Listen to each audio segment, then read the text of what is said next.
reflect in this opening the radiance of resistance. To exist, to truly exist, is to resist.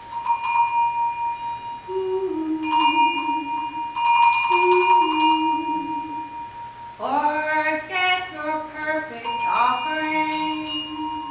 Ring, ring, ring the bells that you can ring. Ring, there is a crack in everything. Ring, that's how the light gets in. That's how light gets in.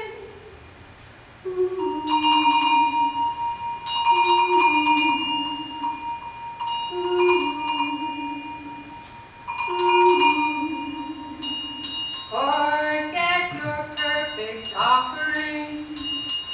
Ring, ring, ring the bells that you can ring.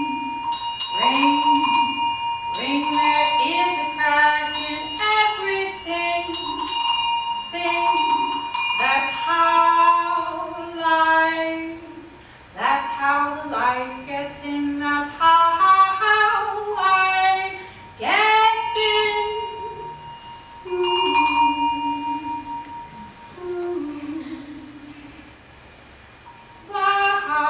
Light gets in, gets in. Light gets in. Light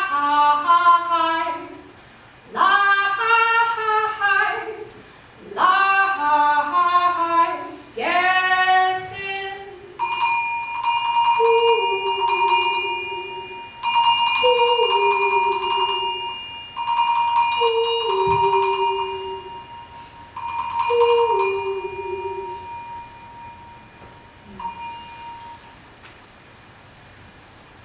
When the cracks are open and the light gets in, the light can also get out. When we deal in light, we deal in darkness, we deal in shadow and full embrace.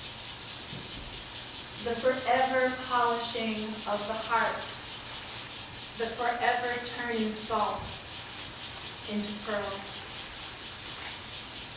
Forever polishing of the heart, turning salt into pearl.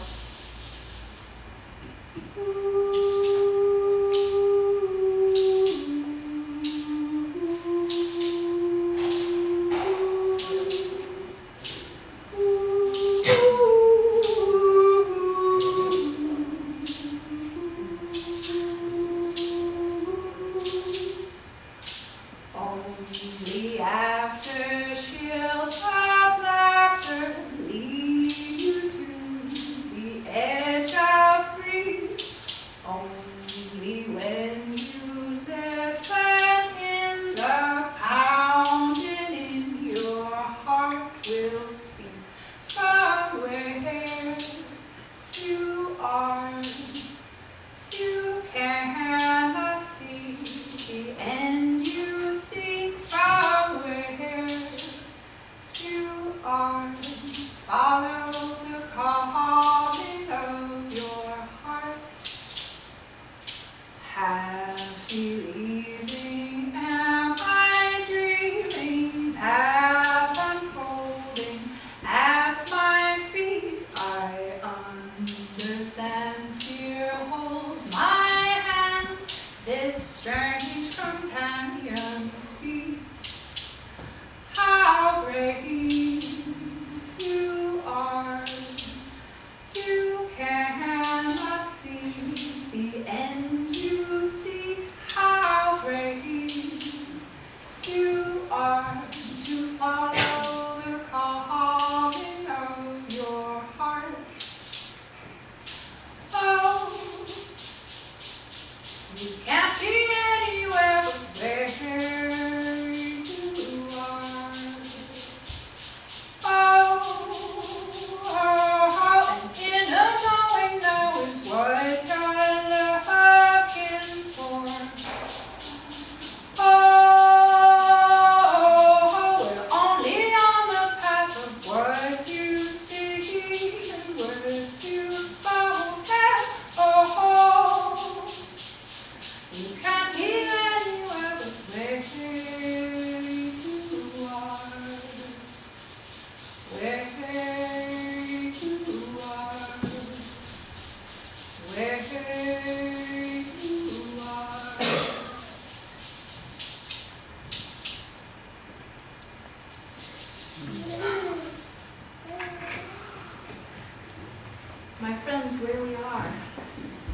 in the perfect place to boldly bloom the nectar of your heart.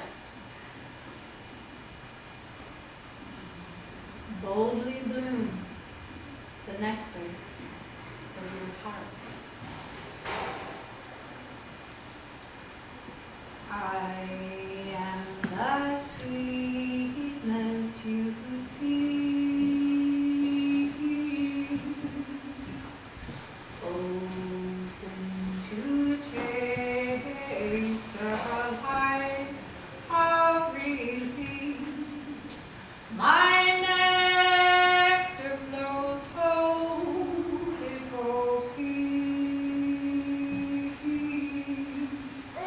My nectar glows gold and knows all within reach. Open your heart to me. Open your heart to me. I am the sweetness you see. Open to taste the light of release. My nectar flows wholly for peace. My nectar glows gold and rose all within reach. Open your heart to me.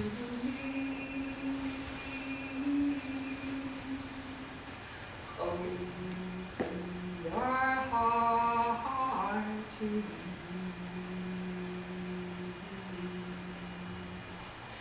I am the sweetness you see.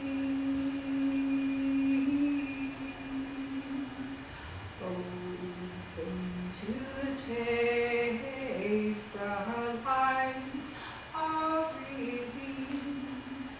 My nectar flows wholly for peace.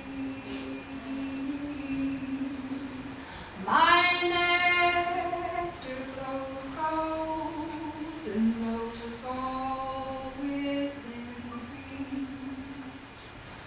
Open your heart to me. Open your heart to me.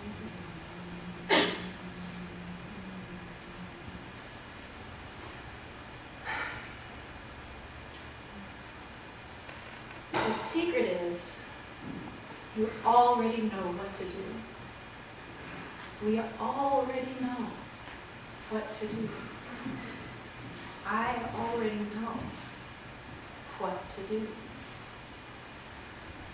You already know what to do, what to do, what to do, what to do. You already know what to do, what to do, what to do. We already know.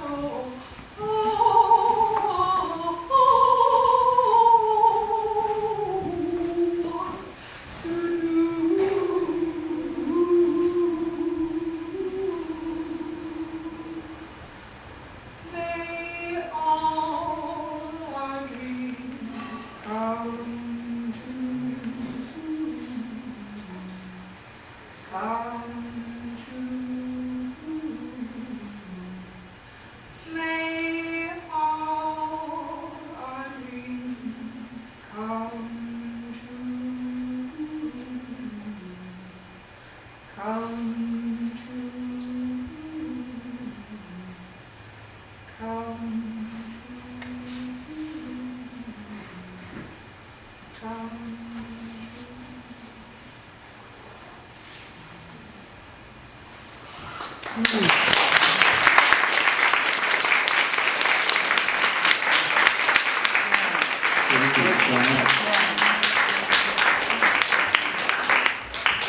was awesome.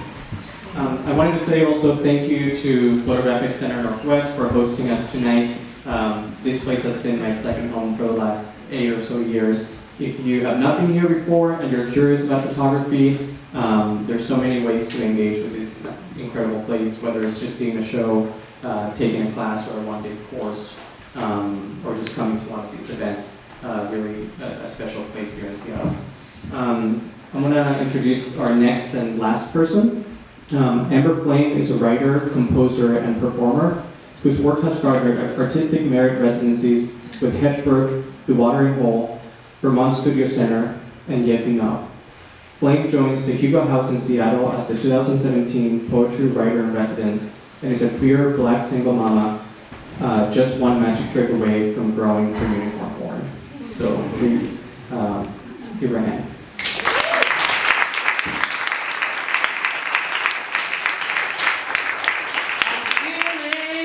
Mighty lonesome, I haven't slept a wink. I walk the floor and watch the door, and in between I drink black coffee. Love's a hand-me-down brew. I'll never know a Sunday in this weekday room.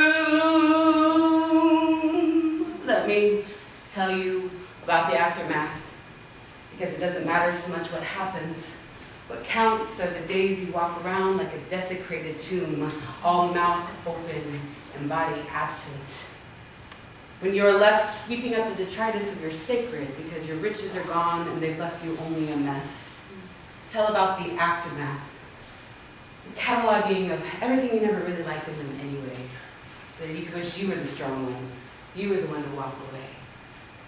Tell about love's ugly when it's twisted and broken, when you are a mess. The countdown to an inevitable eyelid droop.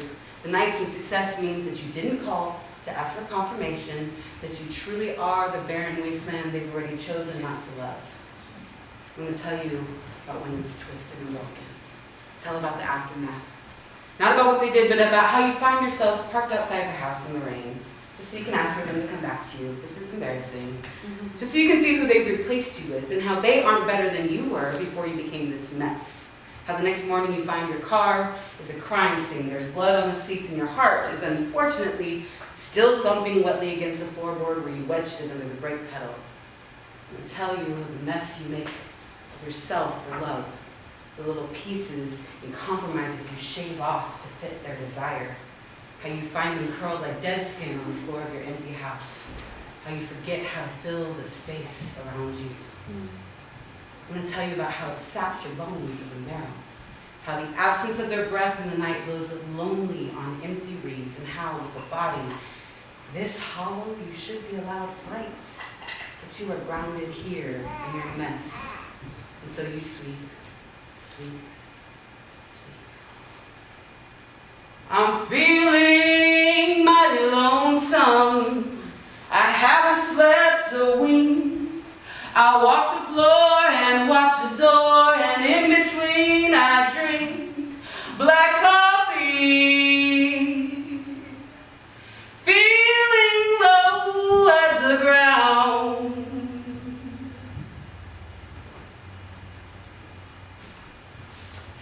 Boy, age 7.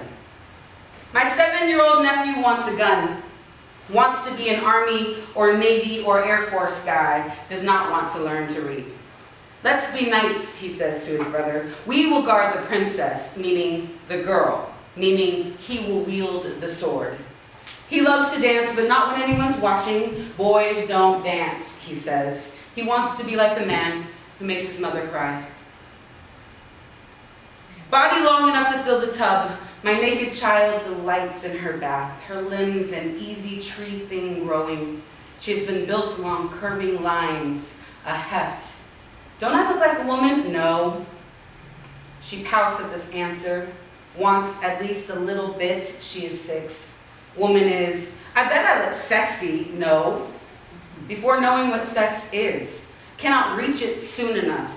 I debate when to tell her of inevitable blossoming and bursting, her own skin thin and scarred, ritual murder scene between thighs cyclic. She has already been red flagged. Hushed warning of what becomes of beautiful brown girls, how fascination can peel them open. Ripe fruit split, the juice, how they all want to squeeze. In which your daughter makes friends with the neighbor boys and suggests truth or dare, but when dared to kiss that one boy, pecks him on the shoulder real quick and that is gross, innocent limbed, and does not see how the older boy puts words in the mouth of the younger, how he is ain't no fun if the homies can't have none, gonna get himself a kiss, and your daughter is just 6. Stands swayed back, belly forward, one knee cocked, and just wants her turn so she can say something gross to do like bugs or butts. But has been too beautiful, meaning, are you prepared to lock her up? You were gonna need to watch out from the moment she learned to smile. And it's today, right now, for the first time, you ever really want to do this. Think of thick walls and locking doors. You can see how she's enough to be a mouthful, and they are already drooling. Your nephew gives your daughter a toy gun for her birthday, and you imagine retaliation. You imagine her riddled. You gift her a story of dead brown skin and the child who once inhabited it. Your nephew, pale and safe, is worried, says the story of the dead brown thing is scary. How the kid just, your daughter agrees, refuses to play, even inside, even where she is. You realize maturation means presents come with an edge, sharp or bitter. She's big now. It's time to watch out for giggles riddled with gunshots. What to bring to a die-in. Leave, security blanket, inescapable skin, tongue, justification. Bring bulletproof vest, reliable witnesses, white, choking throat, guns. And if not your guns, then your wide screaming mouths. And if not your screaming mouths, then your gasping tears. And if not your tears, then your fists clenched in anger. And if not your fists, then your hands raised in surrender. Bring your own body pulsing. Add the heat of your children, the ones still left living. Lay down, be empty, silence. Become the ideal image of you. Don't brace for impact. Expect them to shoot. An octopus escapes the fishing net. Advice for my daughter as a cephalopod. In this life, where you must be both predator and delicacy, rend for yourself the tenderest bits. Enter a world, daughter, where you may drink brine and not be pickled. Lose remorse in the hunt for that which feeds you. Be sure there are 8 passions for each arm's embrace, in case your dreams are injured or cut short. By all means, keep yourself whole, even as you adapt with grace. Honey love, my sinuous structure, pure musculature, and give. Infinite flex and reshaping. Do not be confined to any that would contain you. Be gentle, relentless manipulation. Hang on, love, or disappear in the confusion of your melanin. Clouding the display, how they love to watch you squirm and ooze. Be not object, entertainment. Remember how to pry open exits. Remember camouflage. Learn both lurk and listen. Eyes open to color of danger, of safety. Do not forget that tucked up in the unfurling of your pretty petticoat of a body, you are thoughts and plots, beak and brain, predator and delicacy. Feed. I decided there is not enough oxygen for me to breathe and them too. I decided I ain't gonna be sharing my seat on the bus and the train. I stiffen my spine in the unconscious way, like white women do her purse when walking past a young black man. I ain't finna let just in case. I start huffing my breath quickly. Getting all lightheaded with my greed and smiling, I smack my lips together and hum a tune on that illicit air I be holding. I feel I is too old for you to be able to take my hard-won oxygen from me too. Too far away from anything that looks like love and fear. I ain't scared. I was lightheaded. And sure, I know better now. I spread in that conscious way, like white boys do when they don't want no black girl sitting next to them. I won't make it comfortable to share my space nor my air neither. I decided there just isn't enough of it. Decided your blues ain't like mine. I don't have time to explain that I ain't mad. I was just a tired woman after a long day of being black.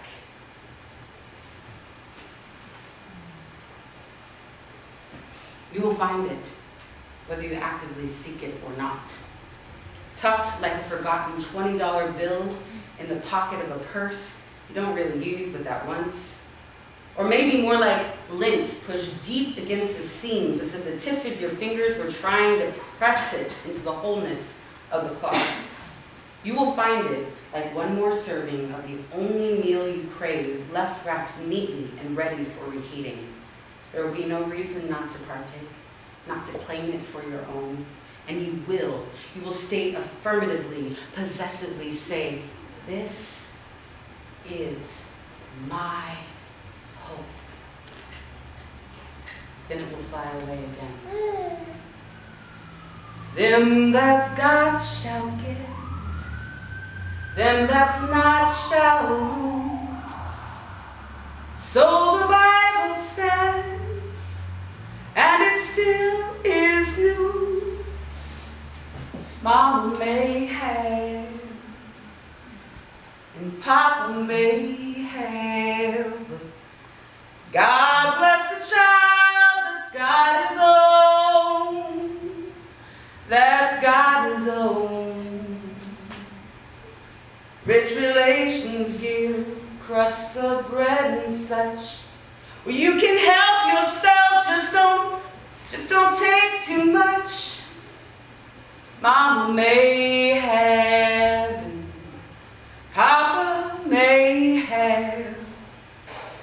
God bless the child that's got his own. I got my own. Thank you.